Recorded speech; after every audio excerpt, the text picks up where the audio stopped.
Welcome to Beneath the Wing. Just like air passing over the wing of an aircraft provides lift, the people we meet can also give us lift in life by sharing their stories of strength and success, connecting us all. Beneath the Wing explores the stories of those connected with the Minnesota Air National Guard's 133rd Airlift Wing with a little humor and learning along the way. I'm your host, Wing Command Chief Mark Legvold.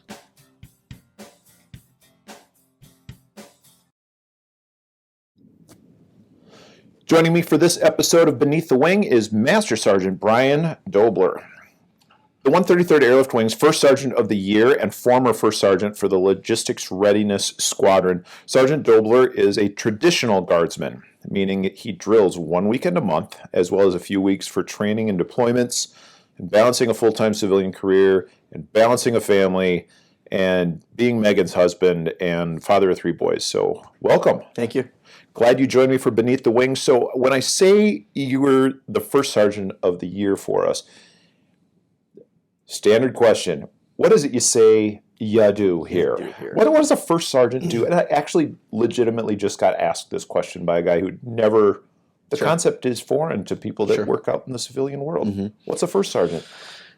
Yeah, so I get that question. I obviously got that question a lot because they say, oh, you're in the military, what do you do? Well, I'm a First Sergeant. Well, what's a First Sergeant? So the way I kind of explain it is really, and the thing that I love the most about the position of being a shirt is you get to be, your mission becomes the people. So that's really kind of how I explain it to people is say, you know, I don't want to liken it to HR, right? But that's kind of, there's some intertwining of HR and being a First Sergeant. So the way I like to explain it to people is as a First Sergeant, you get to take care of people problems. You get to handle any concerns that come up, help people navigate maybe some tough life situations, have some difficult conversations with people. And the whole purpose of it is to make sure that the enlisted force is capable, is ready, and is mission capable. So when you tell me it's kind of HR, but it's not because you're taking care of people issues, what are people issues? So a lot of the people issues kind of come up with things that are going on potentially in their personal lives. Hey, I know that we have drill this weekend. This is what I have going on. My mom's in the hospital, right? Those kinds of issues. Or the bigger ticket items, right? Like it comes up, this person was going for their security clearance and we discovered that they have tens of thousands of dollars in debt that they're about to default on. And so how do we manage those things? And so as the First Sergeant, right, it's my responsibility to be that person, to kind of be there for the member, help them navigate, hey, this is what we can expect kind of going forward, and also, you know, kind of helping squadron leadership like the commander and the chiefs and everybody kind of navigate next steps and how do we do this and take care of the airmen at the same time. Would you say that being a First Sergeant is a leadership position or a management position? So I personally, I think it's more of a leadership position.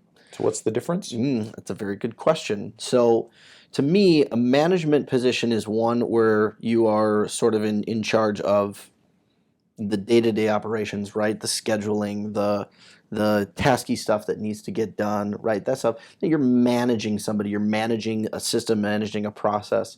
Leadership is kind of that next level above where you really sort of have to be that go-to person for people when they're experiencing tough times, when they don't know necessarily what to do next, right? That's management. You know, management is going to take care of the day-to-day stuff, but leadership is that next step above. What are we thinking?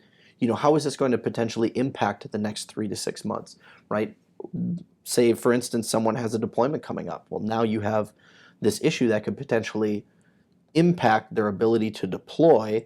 Right now you need those leadership skills to help that member manage the situation, manage the expectation that they're going to deploy while understanding that this is tough, right? Life issues come up all the time for all of us.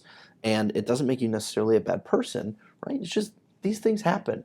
And as a First Sergeant, you get to be that person that's there for them.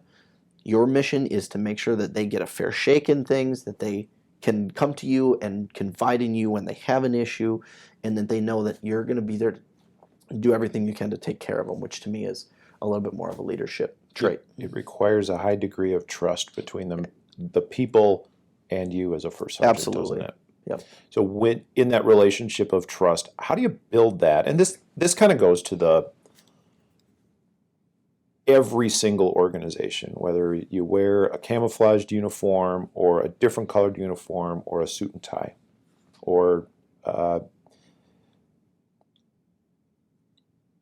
hard hat, or any organization.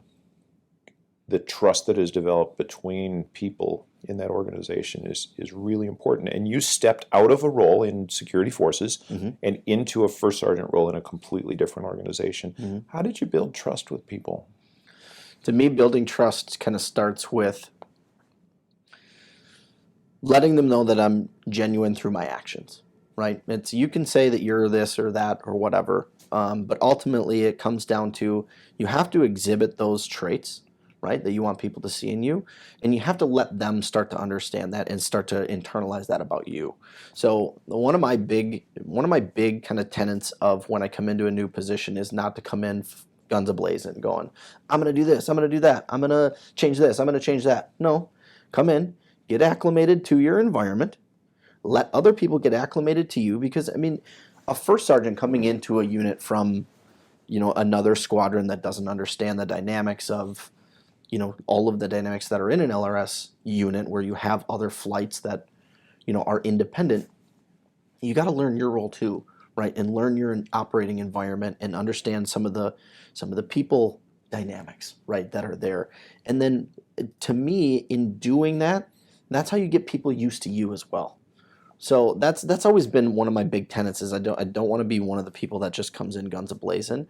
And to me, that's how you start building trust. They know that you're there for them, right? Not necessarily there for yourself, or you're not there to, try to be an organizational hero, right? Things like that. And having real conversations with people, right? I love getting to know people.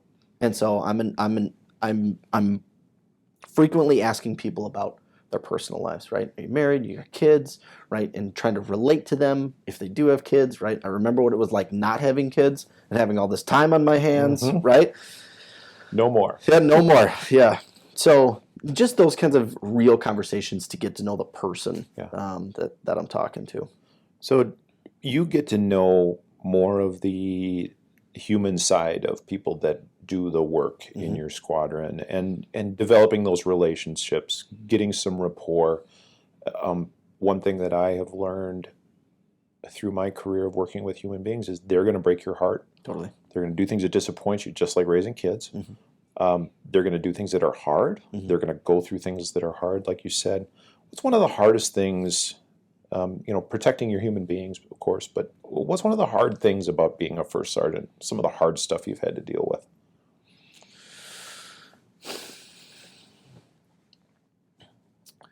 I've had to deal with, I would say the hardest is you have somebody that you think is really diligent in their life, and they're in a good place, and then something happens, and now, right, let's say a disciplinary action that is now going to end their career, and having to approach that person and be professional, because there is a process that has to take place when you're talking about discipline, and there are wheels that are spinning already that are going to spin, right? The train is going to go down the tracks on this. There's no way to stop it, and you feel for the person, because this is coming out of left field, and you know that this military career is important to them. It means a lot to them, but it's going to end in the very near future. And I had to deal with that one time, and it was very difficult for me, because I got uncomfortable thinking about putting myself in their shoes, how I would feel, right? And having been here this long, and my identity so closely tied to this uniform, it makes me sick to my stomach. I get anxious. My palms start to sweat just thinking about I've built this thing, right? And this person built this thing as well, and now it's suddenly it's gonna end in very, very near term, and it's It's heartbreaking. Yeah. One of the things that we have seen in this period that we're in, with the great resignation and people leaving the workplace or being very transient in the workplace, is they're leaving. Well, people don't leave bad jobs, they leave bad bosses. And they would consistently say a bad boss is somebody who doesn't care about me. Mm-hmm. As a first sergeant, you're kind of that caring person. Even though the process stinks and we have to go through it, I'm going to be here to be the one that cares through the whole thing, even though it's awful for everybody. That's hard. How do you handle your emotions through that? Who cares for the caregiver in this case?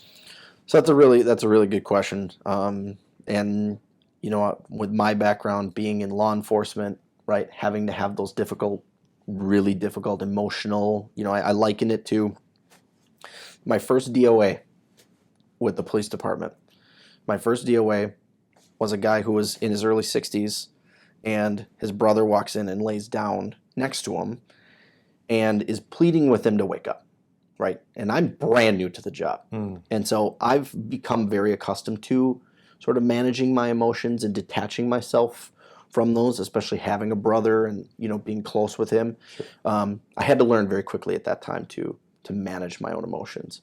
And so when those moments come up, for me, it's I've got to share it, right? I've got to talk about it. I just have to. And that's where my wife, right, has been such a solid support, because I can talk to her about anything, you know. She understands, right, that she has been pivotal for me, right, Yeah. to just kind of get those emotions off my chest. Everything's going to be okay, right? And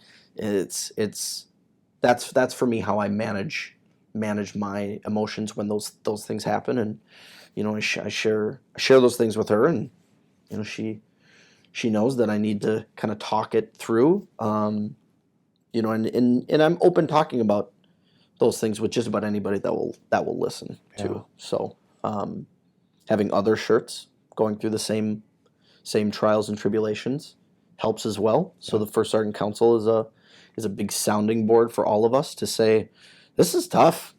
This stuff is tough. Yeah.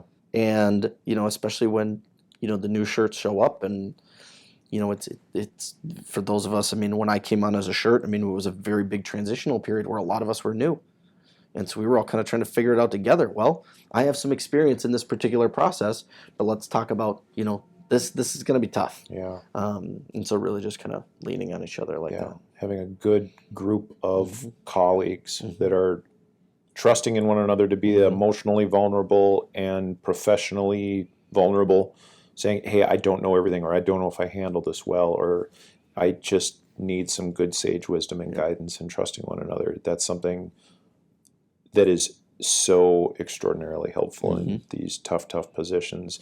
May is month of the military family. Yep. And you mentioned your wife being your sounding board and her being that helping person.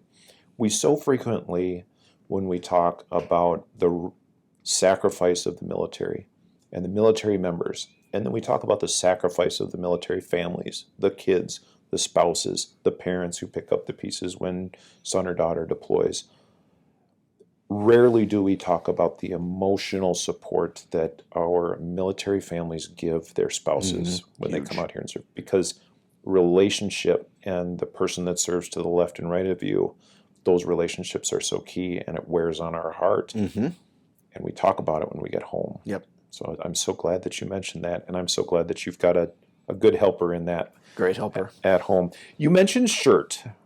Okay, so I introduced you, Brian, as the first sergeant of the year, and then you refer to yourself as the shirt. What does that mean?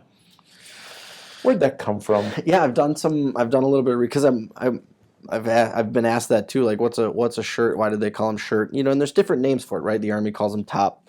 I'm a big fan of the. I heard an appropriate slang term for first sergeant as being the first sausage, right? And I think that's hilarious. I just, you know, it's never heard that one. Army thing, I guess. Okay.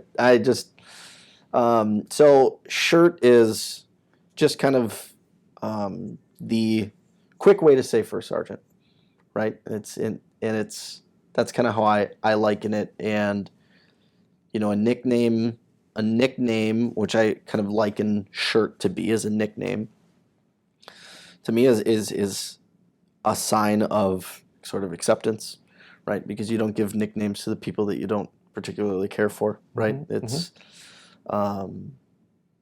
so that's what it is to me. It's sort of like an acceptance kind of thing, whether it be for the position at first, right? But then the person as you become acclimated and accepted into a group. I've heard two different stories on that one, and I agree with you. We don't give nicknames to the people. So sure, it is a term of endearment for that person that carries the heart and the human soul of an organization. One story was when that top enlisted leader in an organization, when they'd go to eat, they'd always eat last, which is always a good, leadership tenet.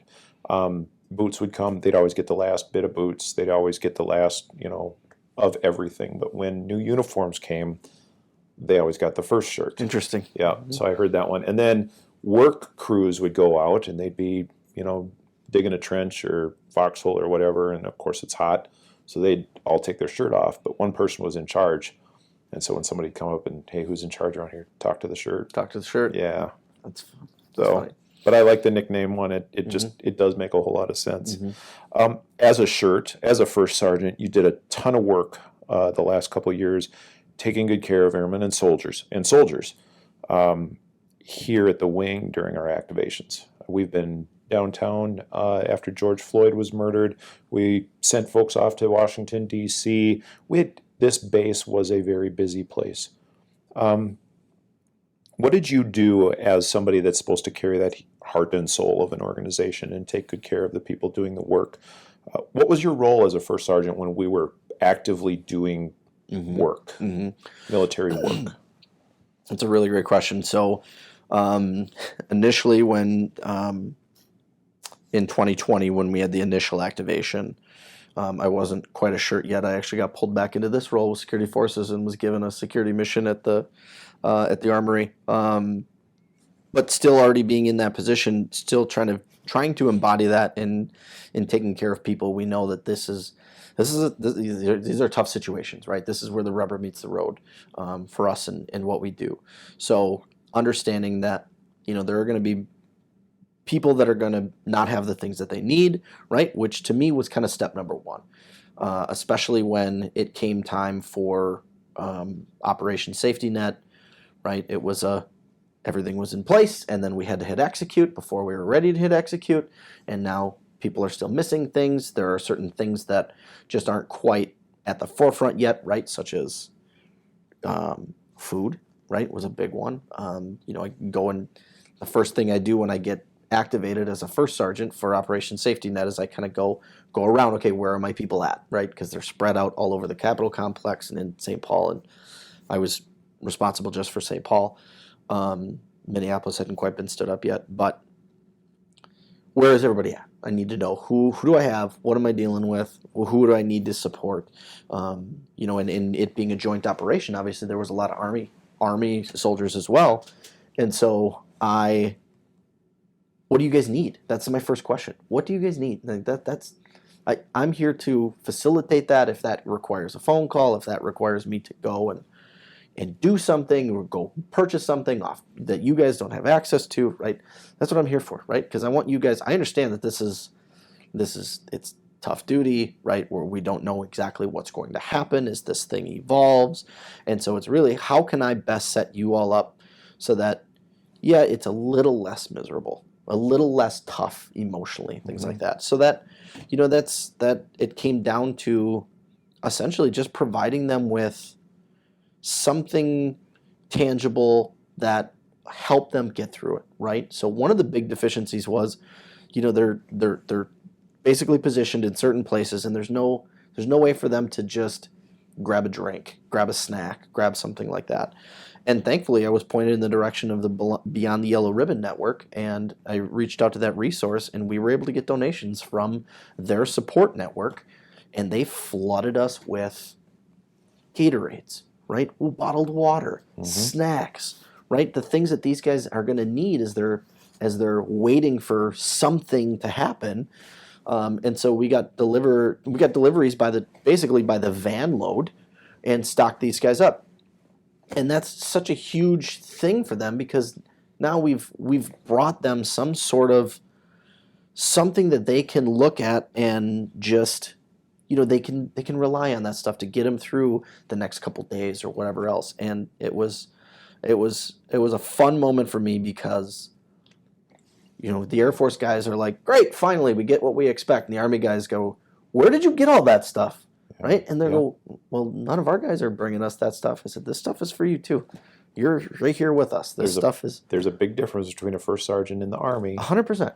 who run operations. Yep, and absolutely. First sergeant in the Air Force. Absolutely. Specifically there to take care of the people Yep. who have to do the mission. Yep. Yeah.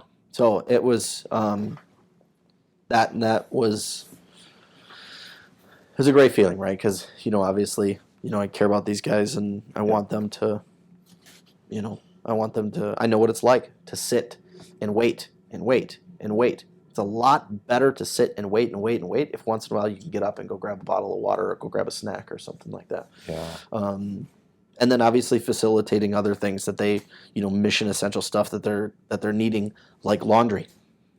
Right? We had a big issue with the laundry, because they were basically basic training style, dropping them off in mesh bags at the hotel lobby, saying, "Here, take my stuff." Well, you want to talk about trust, right? Wait till somebody's got all your uniforms. Yep. Right? Yep. And so that there becomes an issue there. Where'd our laundry go? Well, now that's an issue that I need to handle, and so it's for me to figure out where in this process is the problem. Was that the most rewarding thing you did or accomplished as a first sergeant? Or what would you say was?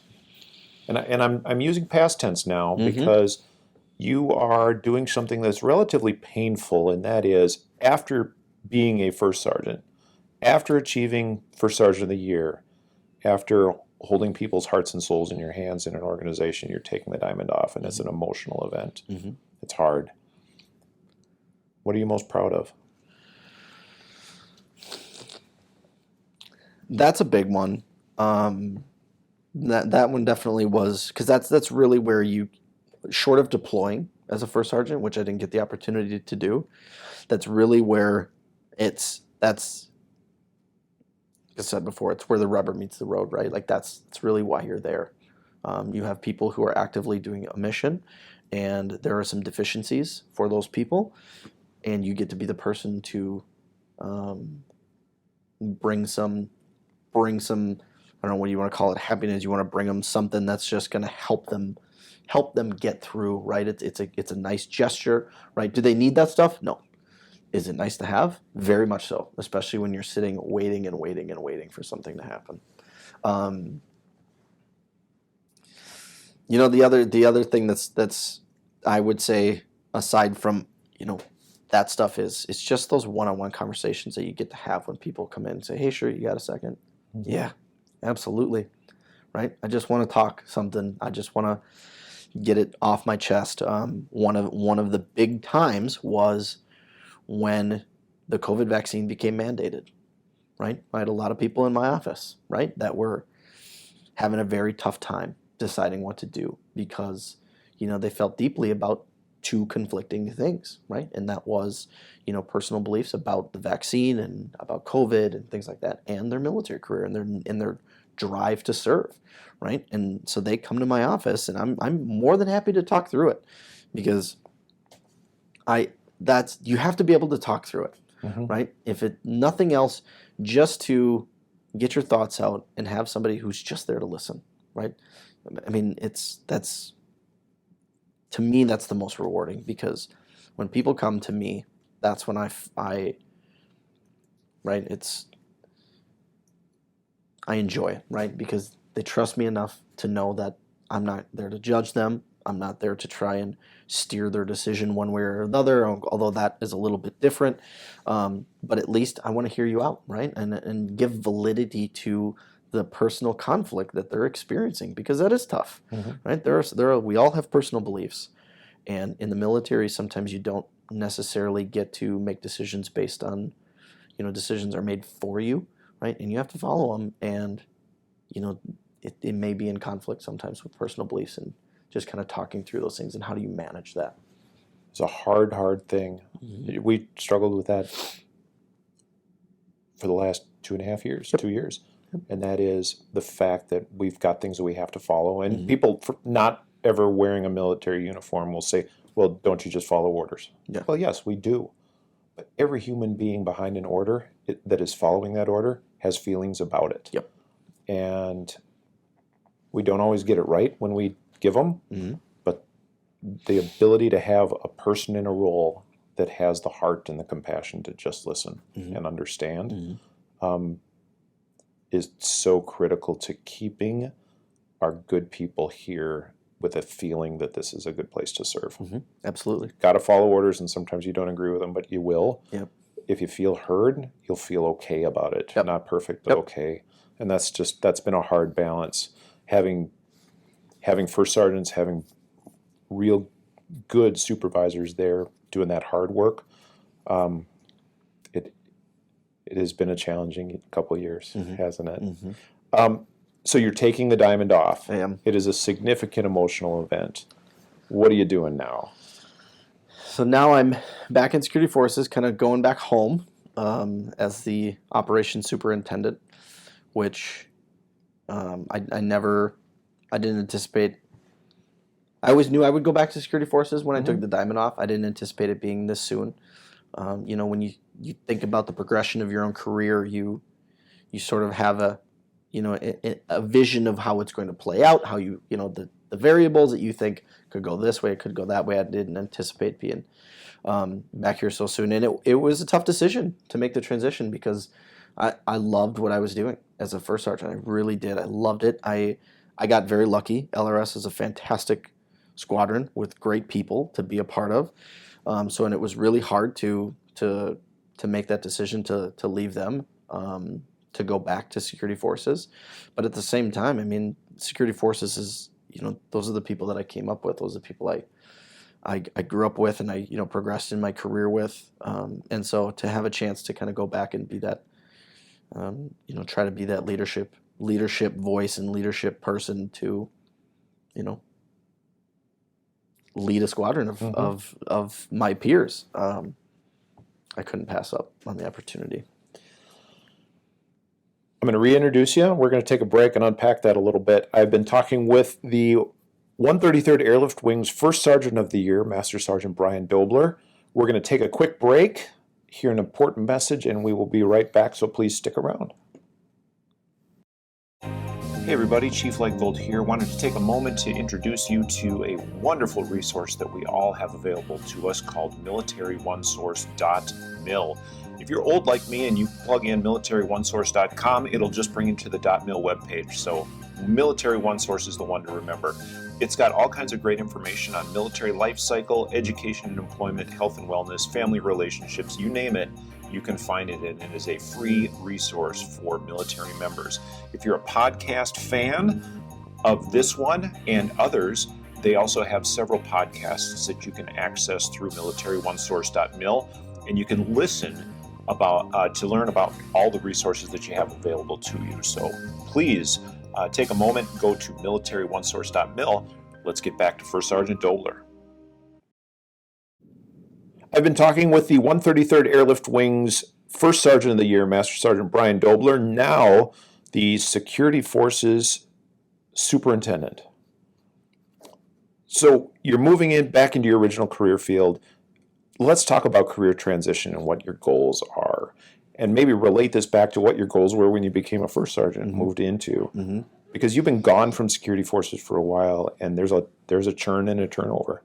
You're going to be dealing with strangers. Hugely. Yeah. What are your goals? Well, that's a big question. And I'm not doing the job interview anyway. No, I know. You already got that. No, I know. And I'll talk about a little bit what I spoke about in my boards. With so many new people, I'm kind of back at square one, and I alluded to it earlier. With so many new people, I mean, it is amazing the turnover in 2.5 years in a squadron of how many new faces there are. I mean, it's astounding. But so I'm kind of back at square one, right? I need to let them get to know who I am. right? How I go about my business.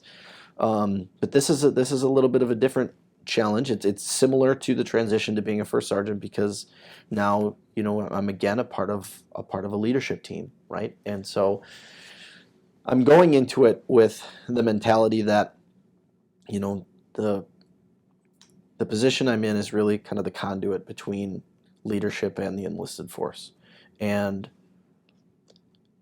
it's easy to sit back and because I remember what it was like being a staff sergeant, being a tech sergeant, and seeing the things that are being done right at the leadership level and how it impacts me, right, and having the short-sighted of, well, that's just bullshit. I remember you when you were a staff sergeant. Yeah, I bet you do. Yes. And so it's easy to kind of get into that, and it's funny how your eyes open, the more you're exposed to that higher level strategic thinking and long-term thinking and development of people and development of a squadron. And so my goal is really to shed some light on that, right, for these younger airmen and for the staff sergeants and the techs, and to kind of do it both ways, right? One of the big things that I talked about in my boards for this position was, as leaders, we need to think about, what is the airman experience like? What's their experience? The decisions that we make directly impact them, right? And one of the things, and I was just having a conversation with Major Wallen about this. We were just kind of talking philosophically. Is that, do we need to know why decisions are made? Do we need to know all the variables and the limiting factors and things like that go into leadership decisions? And the answer, by and large, is no, you don't. You just need to know what time to show up, where to show up, and what do you need, by and large. Is that what you need? Yes. Is that really what we should be providing? No. Right? Because this generation, and I'm part of it, right? I'm a self-proclaimed millennial, right? I really am. Well, good for you. Yeah, I am. You're doing a great job at it too, buddy. Thank you. But the airman experience, right, is they want to know these things, right? Yeah. I mean, we live in the information age, right? I can tell you can ask me any question, and it'll take me a couple minutes to find it on my phone, right? But I have access to that information. So to deprive, not necessarily deprive, I shouldn't use deprive, but to expect that we can just share, this is the decision, right? Deal with it, right? It's just it doesn't lead to a good airman experience, and so really, that then leads into retention, right? It leads into development, all of those things, and so that's really, my goal is really to kind of develop that communication highway, right, between the airmen and the junior NCOs, right, and the officers. I mean, I really feel like that's that's my role, and that's really my goal. Is I want to think about it from the aspect of airman experience. Yeah, and giving them the why as much as you possibly can. So when you can't give them the why, absolutely, they understand. Yep, you just can't. Yep. Yeah. Absolutely. So important. And I appreciate the fact that you're kind of branding that as the airman experience, because now you're old. Tell me about it. You're the millennial guy that's in a leadership position, and we have this new exciting generation coming into the military. And they are an exciting batch, but they're going to see through any inauthenticity in a heartbeat.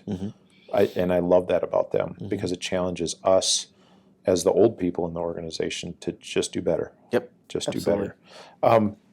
One of the things that we know about you is this is a family legacy. It is. Yeah, and Dad served in this organization. He did. Your organization. Yes, he did. Your brother serves in the Guard.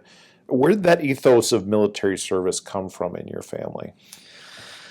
All the way to the point where when somebody graduates from high school, they wear their junior ROTC uniform for their senior picture. How does that happen in a family? You're welcome. Oh boy, somebody brought that up to me this morning, and yeah, awesome. It really, I think, stems from because 3 generations. I should say 4 generations because both my nephews are now in the Navy. But both my grandfathers, my maternal grandmother, all served in the Air Force during Korea. My dad served 21 years in the Air Force, right here in the Guard in security forces, and so for me it was always around airplanes, right? My grandpa loves airplanes, my dad loves airplanes, right? I was just kind of fascinated by flight, that kind of thing, and they all obviously had the military history that they enjoyed, and so I just naturally picked that stuff up, which was a natural transition to when I got to high school. There was an ROTC program. I wanted to do that. I enjoyed that. I really did enjoy that. Yes, I did wear my junior ROTC. I was in my dress blues for my senior photo. Very nice. Yep, it's okay. I still stand by it proudly. I still wouldn't change it. But that's really kind of where it comes from. And then you have my brother who decides I'm going to be the alter ego here, and I'm going to go join the Army. Have fun with that. And he's going on 15 years in the Army. Good for him. Yep, which is awesome. I'm proud as hell of him. So that's really kind of where it comes from. And my dad tried like hell to get me to do something other than security forces. He really did. Being a junior RTC kid, you have this grandiose vision of what the real Air Force is like, and his words, I can still hear him saying it. The Air Force is not this well-oiled machine like you think it is. He says, "You will see soon enough, young grasshopper." Yeah. But it was, and I did. I tried to go into a different career field, but it didn't take. But no, it's been great. I mean, the thing, I've been coming out to this base since I was a kid. Mm-hmm. My dad enlisted in 1980. I was born in 1984, and I've been coming out here all my life, basically, which is kind of funny as I near the rounding third base of my career. Yeah, facing career mortality, as somebody once referred to it. And this is the week to be at this particular wing because all of our crabapple trees are blossoming and the place smells like life. You think of a military organization and a military base, and I get it. People that have never served have come up to me and asked me questions about this podcast. Hey, this is the most beautiful campus of any military base I've ever seen. It's a fantastic place, and people bring their families out here. And I will think of it fondly as I go to Camp Ripley tomorrow. There you go, another beautiful place in the state of Minnesota. Place. This place has given you a lot of skills and a lot of career opportunities and so much expertise in dealing with human beings, and you've taken that and you became a police officer in St. Paul, but you left that job. I did. Why? That's a good question. So talking about career transition, I left the police department for a myriad of reasons. Chief among them being we were starting a family. When we found out that we were pregnant with our first, Grady, I had one of those sort of how do I want my life to go kind of moments. Obviously, having a dad that was in the military, right, working all the time, going to school all the time, a police officer, right. I knew what it was like to be a son of that kind of father, right. Yep. And it was. I kind of had that moment like, do I want to be that kind of, do I want to have kids that have that same experience? Don't get me wrong, right? I had a great childhood, but it really came down to, now that I'm going to be a father, what kind of relationship, what kind of lifestyle do I want for me and my family? Yeah. And that's really kind of where the ball started to roll downhill. And I say that because the environment changed. I became a police officer in 2011. Shortly after that, Ferguson occurred with Mike Brown, and that it was a paradigm shift. And I was kind of starting to face the reality as all young cops do, right? That I'm not invincible.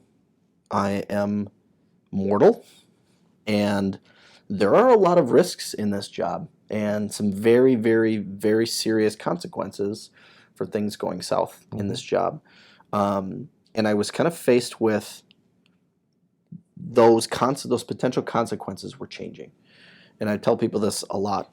I'm okay with the risk of being hurt, stabbed, shot, killed. I'm okay with those, right, to serve the community. I really am.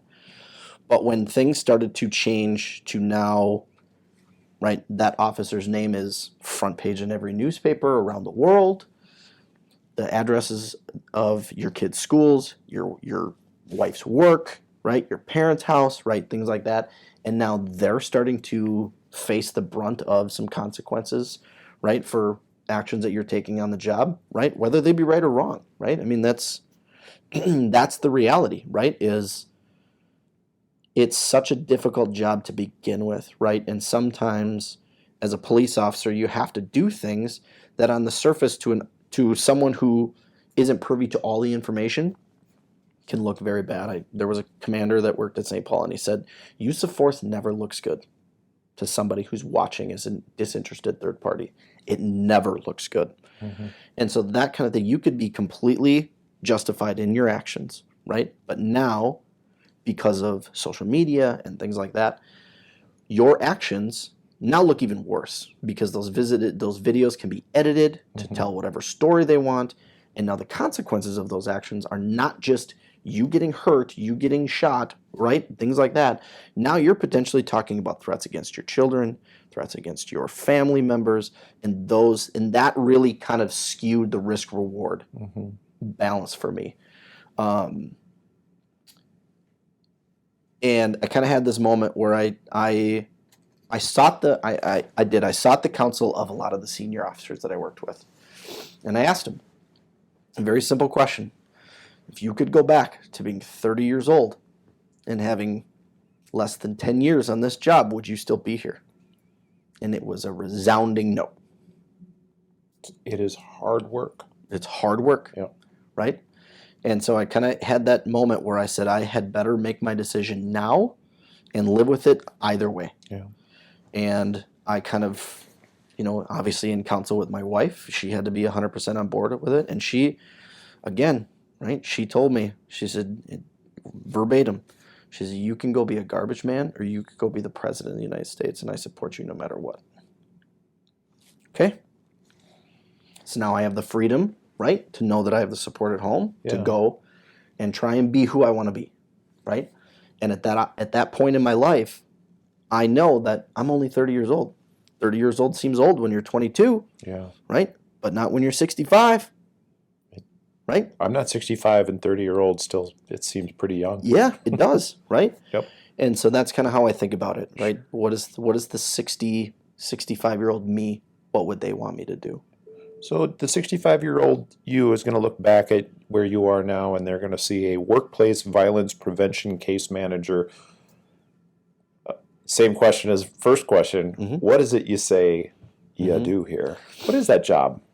It's a phenomenal job. It really is. Because and it is not a military job. This is in corporate America. This is corporate America. Yep. At a large financial institution that is headquartered right here in Minneapolis. This does not sound like a job that shareholders and people that are beholden to profits would encourage. Well, the job itself, on the surface, it sounds a lot like trying to manage, essentially risk of active shooters, things like that. But it's actually much deeper than that, because the workplace is changing, right? And the days of the company cares about your productivity and that's it, right, is changing. And for the better, because corporations are now starting to, not necessarily starting to, but they're really embracing the fact that these people have lives outside of this job, right? And we want to support that, right? And we want to give them what they need so that they can be successful while they're here, right? And sometimes that means that our employees are going to be involved in domestic violence situations. They could potentially have feelings of potential self-harm or suicide. They could have other situations where someone wants to do them harm, right? And so we'll talk about domestic violence because it's the majority of what we manage. So in my role, my job is to be a partner and be a supporter and an advocate for employees who are involved in domestic violence situations. We understand that this is something that generally occurs behind closed doors, at home, things like that, but it does have a direct impact with the workplace because many employees who are involved in situations like that are finding it harder to manage, right, daycare drop-off, right, day-to-day life, showing up on time, potentially productivity, right, because their mind is potentially elsewhere, right, while they're trying to manage this difficult time in their life. And so from a risk perspective also, let's talk statistics for a minute. The most dangerous time for a domestic violence victim is when they are trying to leave their abuser. Mm-hmm. And for many of the people who try to leave an abuser at home, they're trying to conceal where they're going, but they have to go to work. And so it's an easy place for them to find the person that they're looking for, right? And so that's a direct risk that companies have to manage. And so that's really kind of where we come in is number one, to support the employee, right? Provide them with resources, provide them with safety tips, assess kind of where they're at, what the situation is, what the potential risk factors are, and what mitigating factors there are, but also to develop sort of a threat management plan and help them navigate those waters, those very difficult waters. It sounds a lot like first sergeant work. It is. It very sounds much so. a little like police work. It is. What a good mix for you. Very much so. I love it. Can you explain what hashtag charge short rib is? Charge short rib is actually my Twitter handle. I'd say since I met my wife, I've really gotten into cooking, and short ribs are one of my absolute favorite things to cook, especially during the winter months. And the first key, the biggest thing when cooking short ribs correctly is you've got to sear the meat on the outside so that it maintains the moisture content inside the meat. And so the key to a good short rib is getting that good char on it. So that's the Twitter handle. That's the Twitter handle. Next time I tweet, I'll tweet. I don't. Yep. I don't really tweet either. Okay, let's play some short answer, shall we? Okay. Thanks for going into what you do on the civilian side too. People don't really get how much our traditional guard airmen and soldiers do, mm-hmm. and balancing everything, especially on the emotional side, is so key. Just communicating that. So thank you. Okay, short answer. Brett Favre or Aaron Rodgers? Aaron Rodgers. Guilty pleasure TV show? The First 48. Best place to vacation with kids? Anywhere in Florida. Spotted Cow or Miller Lite? Spotted Cow all day. Favorite boy band from the 90s? From the 90s. Can I say Metallica? They're not a boy band. They're not a boy band. No, they're a group of boys. They're a group of guys, though. Oh my goodness. All right, fine. I'll In Sync, just because I am a big. I do enjoy Justin Timberlake's music. How can you not? Yep. My wife would agree with you 100%. Mm-hmm. Online dating advice. Be yourself. That worked for you. No, it did. Yep. I met my wife on Match.com. And it's... Sorry, I know we're doing short answer. I was about to delve into it. That's okay. Be yourself. That is always good advice. Mm-hmm. All right. So... people don't necessarily know this about you, but you graduated from St. Cloud State University, right? Not yet. You're going there. I'm going there. That's right. That's where you're getting your master's degree, correct. Right? Master's in? Business administration. Business administration. So one of the people that graduated from St. Cloud State long time ago, Ralph Heimdall. Do you know him? Nope. You probably know his work. So you and Ralph are sitting around drinking a Spotted Cow. He is the original illustrator of Bugs Bunny. Oh, very cool. If you sitting there chatting with him and you said, "Hey, Ralph, I want you to draw a cartoon character of me," what would you be? the guy that does Bugs Bunny. Yeah. I would want to be a bear Why? because they're always looking for their next meal. Boy, I tell you, I'm with you on that one. Yep, that would be me. Good charred short rib. Good charred short rib. Absolutely. So speaking of your master's degree, you have 3 busy boys. You have Very much so. a very busy family, a good relationship with your wife, a busy civilian career, and now you're taking on a new role out here at the guard base. What do you do to relax, and how do you manage work-life balance? That's a great question because that is something my wife and I have been talking about extensively.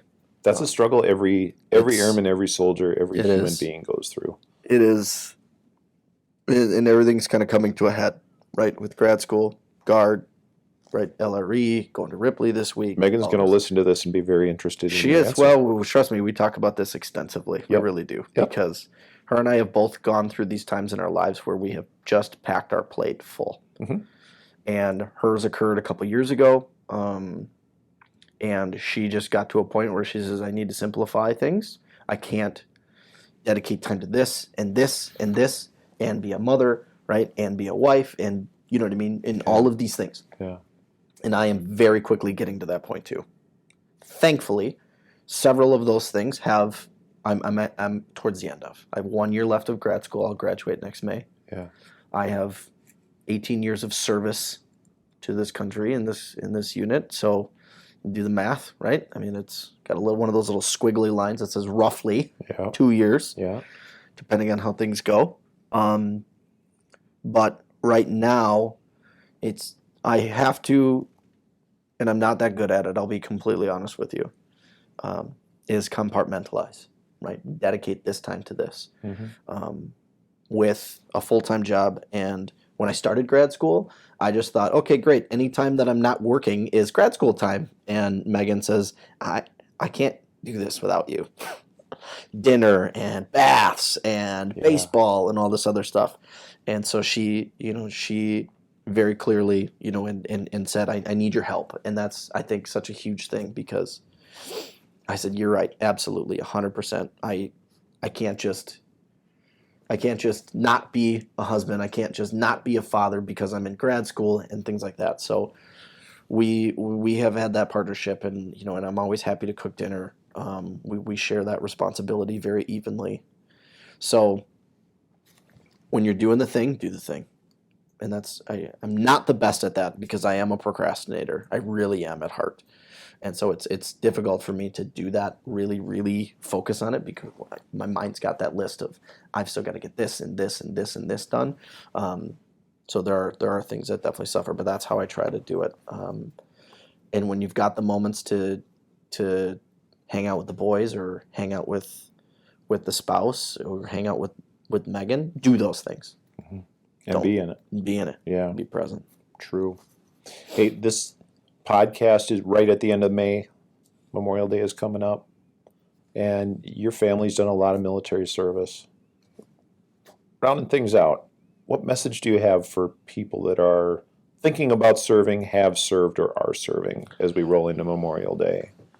When I left the police department, Megan asked me, she goes, do you think is it going to be hard for you to hand in your badge and gun? I thought about it, I'm like, no, not really.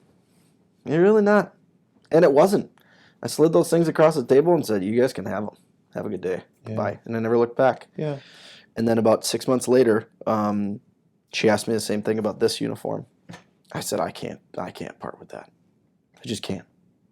It's something I believe in so deeply. And so for the people that are looking to serve, if you have the opportunity to, it is such a phenomenal thing we all have our reasons for serving, right? And trust me, I have gotten a ton of benefits out of being here, both intrinsically and extrinsically.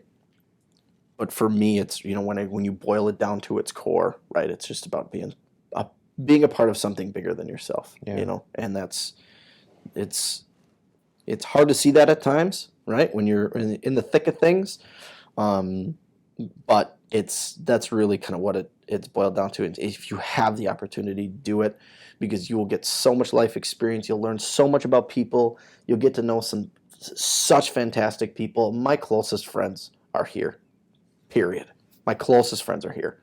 Dustin Bone is like my brother. I mean, literally, he is like my brother.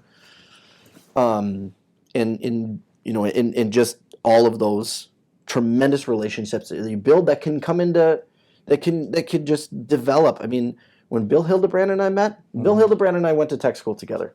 We were in the same team in tech school. Hated him, and he hated me. Couldn't stand him. Now he's one of my best friends. Yeah. One of my best friends. And so just for nothing else, get some life experience, get to know some people, right? It will benefit you the rest of your life. And You might sell me on re-enlisting. Well, I mean, I would love to see you stay. A lot of people would. That's what it's about for me. Yeah. So when people say thank you for your service, I struggle because the place is so darn enjoyable. Yep. Yeah, there's sacrifices that go with it, and our families bear the brunt of a lot of it. But I tell you what, it's a heck of a fun gig.